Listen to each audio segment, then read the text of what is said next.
రెండు పావురాలు. ఒక బోయవాడి ప్రాణత్యాగంతో శివుడే స్వయంభూగా వెలిశాడు. ఎక్కడో కాదు, ఆంధ్రప్రదేశ్ రాష్ట్రంలోని అంబేద్కర్ కోనసీమ జిల్లా రాజోలు మండలం కడలి గ్రామంలో ఉన్న కపోతేశ్వరుని ఆలయమిది. క్రీస్తు శకం 15-16 శతాబ్దాల కాలంలో పల్లవులు ఈ ఆలయాన్ని నిర్మించినట్లుగా ఆలయ ఆవరణంలో నాగలిపిలో ఉన్న ఓ శాసనం చెబుతోంది. ఈ ఆలయంలో శివుడు స్వయంభూగా వెలవడంపై ఓ కథ ఉంది. పూర్వం ఈ ఆలయం ఉన్న ప్రాంతమంతా పెద్ద అడవి ఉండేదట. ఆ అడవిలో ఓ రోజు బోయవాడు వేటకు వెళ్లగా భారీ వర్షం కారణంగా ఆహారం లభించలేదు. పైగా వర్షంలో పూర్తిగా తడిసిపోయి ఓ చెట్టు కింద వణికిపోతూ కూర్చున్నాడు. ఆ చెట్టుపైన గూటిలో ఉన్న ఆడ పావురం బోయవాడిని చూసి పాపం ఈ రోజు అతనికి ఆహారం దొరకలేదనుకుంది.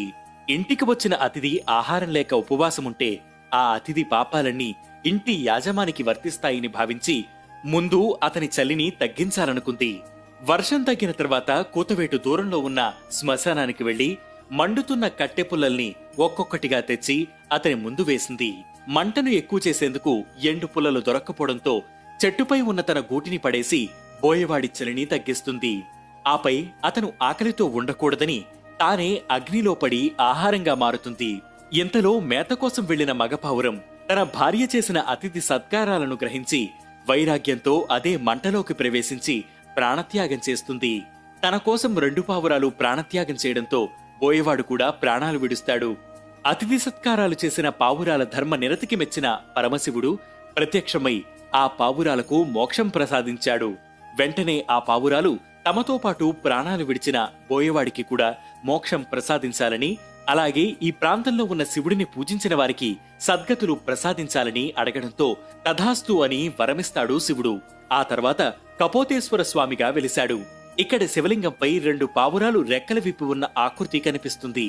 అలాగే ఆలయం ముందు బోయవాడు సాష్టాంగ నమస్కారం చేస్తున్న శిల కూడా దర్శనమిస్తుంది. ఈ ఆలయంలో 5 దశాబ్దాలుగా ఓ కొబ్బరికాయను పూజించడం మరో ప్రత్యేకత. ఆ కొబ్బరికాయ పైభాగంలో పడగ విప్పిన సర్పరూపం కనిపిస్తుంది. అందుకే దీనిని సుబ్రహ్మణ్య స్వామిగా భావించి పూజలు చేస్తున్నారు. ఆలయానికి ఆనుకుని ఉన్న కొలను కూడా కపోతగుండంగా ప్రసిద్ధిగాంచింది.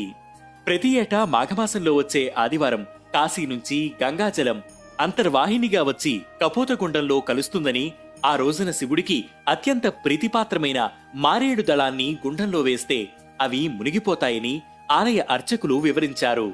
ఆ రోజున కపోతగుండంలో స్నానమాచరించి కపోతేశ్వరుని దర్శించుకుంటే మోక్షం కలుగుతుంది.